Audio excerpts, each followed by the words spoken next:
active just in terms of trying to stay astute and, on top of, a number of elections, and was watching the Jackie Lacey, George Gascon election very closely.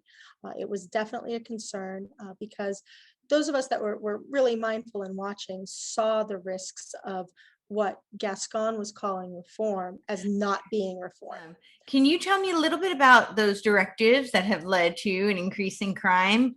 And then my second question after that is, knowing what he might do, you were saying that wasn't enough to, stop him from being elected.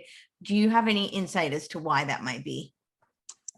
A few things, yes. So in terms of the directives, there were several.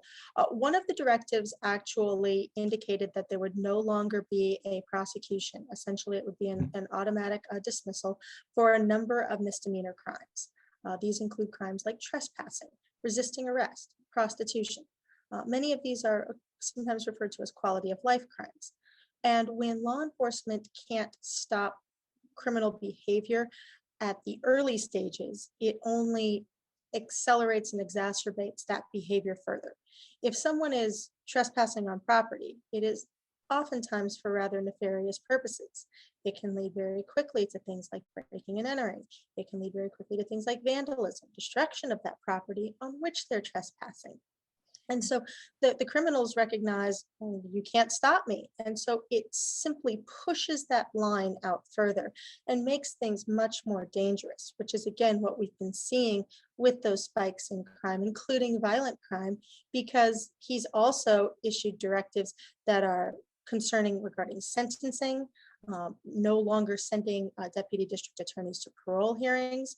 So there's a attitude that there's going to be a severe atmosphere of leniency. The punishments are no longer fitting the crime. And criminals, again, continue to be emboldened by, what's the worst that you're going to do to me? Slap me on the wrist and send me back out. He no longer requires cash bail, which voters voted on in the very same election in which he was elected. So these were a number of those directives that were there. And in response to the second question as to how did this happen? Well, first of all, this was not the reform of which he spoke when he ran on a platform of reform. The reforms of which he spoke of had to do with making sure that we were holding law enforcement accountable for their actions under rule of law. And so the irony, in a very sad and twisted way, of the chief executive officer abusing his power in a fictitious attempt to reform criminal justice is just as bad as when there are those rare occasions of abuse of power under the color of authority of law enforcement. There are mechanisms in place to hold law enforcement accountable when they overstep.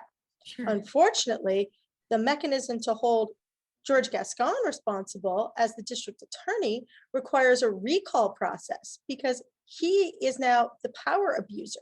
He's an out of control politician who thinks because he was elected, he's safe for 4 years. You can't touch me.